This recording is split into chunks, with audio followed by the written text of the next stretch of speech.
Amid the India-Canada diplomatic row, the Anglosphere countries, which are a part of the Five Eyes intelligence alliance, are standing shoulder to shoulder with Canada over its allegations of a link between the Indian government and the killing of pro-Khalistan separatist Hardeep Singh Nijjar. New Zealand and Australia termed Canada's allegations concerning. The UK called on India to cooperate with the ongoing investigation, and the US called the allegations extremely serious and accused India of not cooperating with Canada's investigation.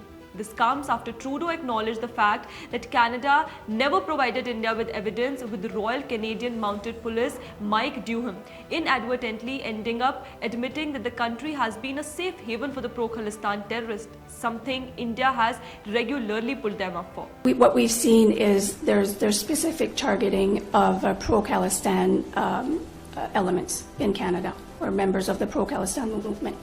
Today, the Five Eyes countries continue to shield dangerous Khalistani terrorists, imperiling Indian interest and security. By doing so, they wish to employ the Khalistan card as political leverage against India. It is interesting to note that though the Khalistan movement is practically dead in India, it is still alive and kicking in sections of the Sikh diaspora abroad, thanks to these nations tolerating the operations of extremist Sikh groups that are promoting or glorifying terrorism against the Indian state and its diplomats and citizens. It must also be noted that the demand for so-called Khalistan is always made out of carving the Indian side of Punjab, which shares its international border with Pakistan. It should also be noted that the so-called Khalistan movement also gets backing and support from Pakistan's ISI.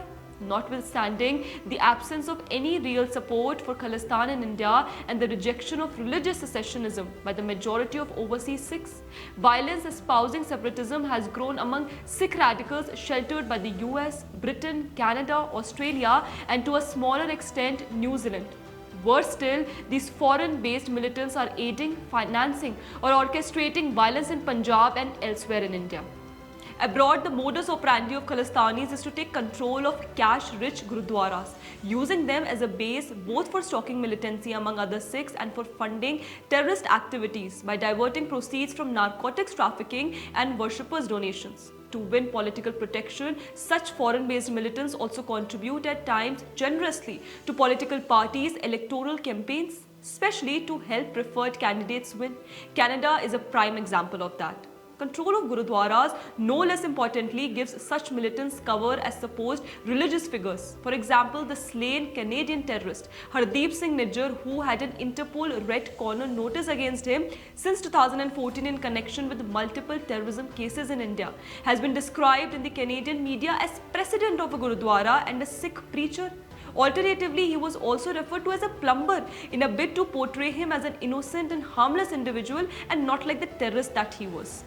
Such labels help obscure the fact that Nijjar was a terrorist fugitive from India who eventually became the Canada-based head of the Khalistan Tiger Force. Apart from this, there is increasing evidence of an unholy nexus between Five Eyes intelligence agencies and prominent Khalistanis. Key extremists are not just being shielded by such agencies. Some also serve as intelligent assets, including possibly Gur Patwant Singh Pannu, who continues to spread his anti-India rant with impunity from the US. In shielding leading Khalistanis, Western intelligence services are implicitly aiding Pakistan's efforts to destabilize India. Pakistan's ISI has for past many years actively aided the Khalistan movement, including facilitating military training.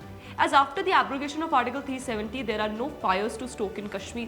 Khalistan has been weaponized by anti-India forces, both inside and abroad, to defame India. The latest India-Canada diplomatic row has come as a reality check. The US, along with UK, Australia and New Zealand, siding with Canada, shows that their relationship with each other will always take precedence over ties with India, which for them is just a strategic partner.